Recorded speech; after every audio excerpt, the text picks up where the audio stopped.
Hello दोस्तों, आज मैं आपको बताऊंगी पीपल वृक्ष की पूजा वैसे तो प्रतिदिन करनी चाहिए सिर्फ रविवार को छोड़कर, लेकिन शनिवार को ही पीपल के वृक्ष की पूजा का क्या मतलब महत्व है और क्यों ज़्यादा महत्व होता है। धार्मिक मान्यता के अनुसार शनिवार को पीपल की पूजा करना और उसकी परिक्रमा लगाना अति शुभ माना जाता है। शास्त्रों में वर्णन बताया गया कि पीपल की पूजा केवल शनिवार को ही करनी चाहिए और ये भी कहा गया अन्य दिन भी कर सकते हैं लेकिन रविवार को नहीं करनी चाहिए। पौराणिक कथा के अनुसार समुद्र मंथन के समय लक्ष्मी जी से पूर्व उनकी बड़ी बहन दरिद्रा, एक लक्ष्मी जी थी, उनकी बड़ी बहन का नाम क्या था? दरिद्रा। तो दरिद्रा उत्पन्न हुई।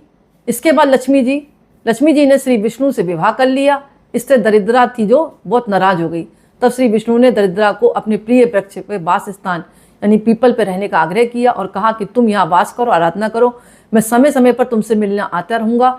लक्ष्मी जी ने कहा कि मैं प्रत्येक शनिवार को तुमसे मिलने पीपल के वृक्ष पर आया करूंगी। इसलिए कहा जाता है कि शनिवार के दिन श्री विष्णु जी और लक्ष्मी जी पीपल के तने में निवास करते हैं। इसी वजह से शनिवार को पीपल की पूजा, दीपदान, जल व तेल चढ़ाना और परिक्रमा करने से पुण्य की प्राप्ति होती है।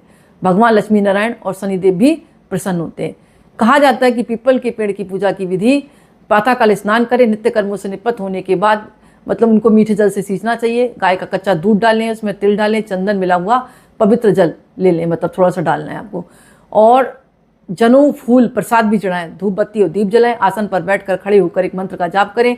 मूलतो ब्रह्म रूपाय, मध्यतो विष्णु रूपणे, अग्रत शिव रूपाय, ब्रज राजाय ते नमः। इस मंत्र का आपको जाप करना है। इसके अलावा आप आयु, प्रजा, धनम, धान्य, सौभाग्यम, सर्व संपदम देहि देव महावृक्ष तुम्हें मह्यम शरणागत।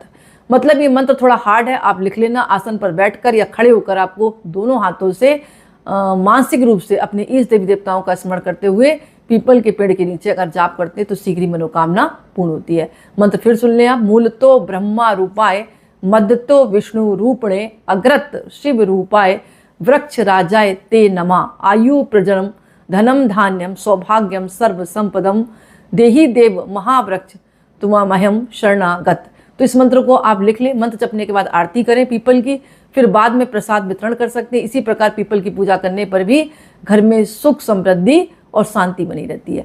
कुल मिलाकर बात है कि वहीं पर खड़े होकर, उनकी छाँव के पास खड़े होकर इस मंत्र का जाप करते हैं। और मैं तो करी हूँ इस मंत्र का जाप कम से कम 11 बार, 21 बार, 51 बार आप जपें, आपको माँ लक्ष्मी की कृपा जरूर मिलेगी। क्योंकि भगवान विष्णु ने स्वयं कहा कि शनिवार को मैं वहाँ पर मौजूद रहता हूँ माता लक्ष्मी के साथ। क्योंकि दरिद्रता लक्ष्मी जी की बड़ी बहन थी, वो नाराज हो गई थी, माता लक्ष्मी की शादी हो गई थी और जबकि वो पहले वो निकली थी। कहने का मेरा मतलब ये, इस बात को उनको बुरा लगा तो फिर